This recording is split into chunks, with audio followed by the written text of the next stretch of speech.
Education का हाल आपने देखा ही है। और इस तरह के हॉस्पिटल्स जो कैंप लगा करके मुफ्त इलाज करने का प्रचार करते हैं और दूर दराज से गरीब लाचार लोग आकर के अपना इलाज करवाते हैं, वो लोग इस तरह से अपना अंग भंग करवा करके लौटते हैं और फिर एक तमाशा बन जाते हैं। और हम लोगों के लिए यह बार बार कहना मुश्किल हो जाता है कि आखिर उनका हक कैसे वापस हो। किसी की आंख के जाने के बाद से उसकी आंख की वापसी संभव नहीं है। उसको जो नुकसान हो गया उसकी भरपाई किसी तरीके से नहीं है।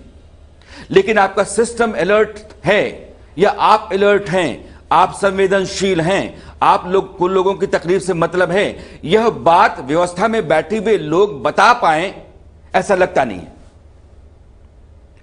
आप मुफ्त इलाज करवाने के लिए रेडी हैं, आपको पता नहीं कि किन लोगों का इलाज करवाना है, कहां करवाना है। जो लोग करवा करके गए वो कौन से लोग हैं, लिस्ट आपके पास नहीं है।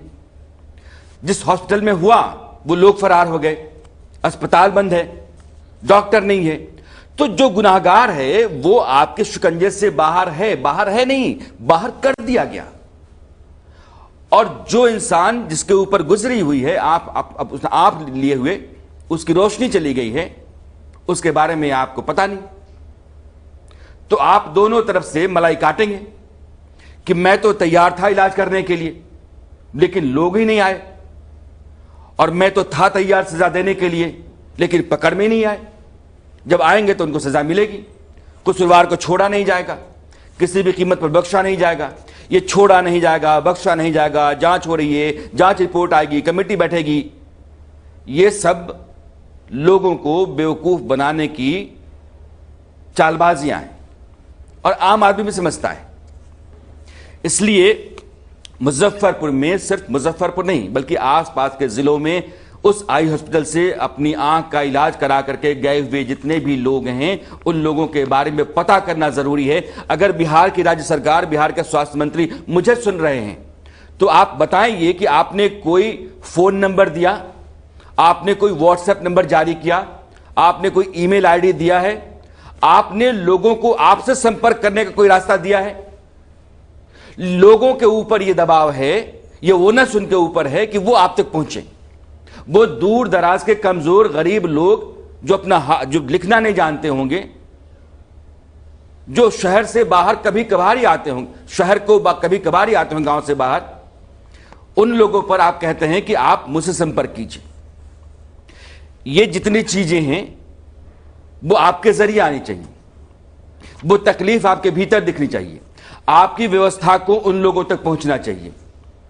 इसलिए मेरी गुजारिश है कम से कम इतना तो किया जाए कि जिन लोगों को आप अपने तक पहुंचाना चाहते हैं, जो दूर दराज के इलाके में लोग बैठे हुए अपनी आंख लेकर के तकलीफ में, इन्फेक्शन बढ़ रहा है, वो आसानी से आप तक पहुंच पाएं।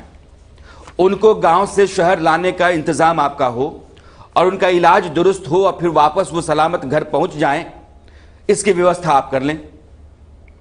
दूसरा मामला यह है कि जांच दर जांच, जांच दर जांच और कमेटी दर कमेटी, ये एक फरेब है। गिरफ्तारियां होनी चाहिए थी, हुई नहीं। कार्रवाई होनी चाहिए थी, हुई नहीं। धाराओं से कुछ होता नहीं है, धाराओं के मुताबिक एक्शन दिखना चाहिए। इसलिए संगीन धाराएं लगाई गई हैं, बहुत सख्त सजा होगी। क्योंकि जाएंगे तो पता चलता है कि इन धाराओं में आजीवन कारावास है, 10 साल की जेल है। लेकिन तब जब इंसान के खिलाफ कार्रवाई होगी, जब वो पकड़ा जाएगा, मुकदमा चलेगा, वो जमानत पे एक दिन बाहर आ जाएगा, वो तब पकड़ा जाएगा जब ये मामला ठंडा हो जाएगा और वो फिर जाएगा 4-5 दिनों के लिए, वापस जमानत पर आ जाएगा और फिर वो अपना काम करता रहेगा। इससे इकबाल घटता है व्यवस्था का और लोग आक्रोशित होते हैं।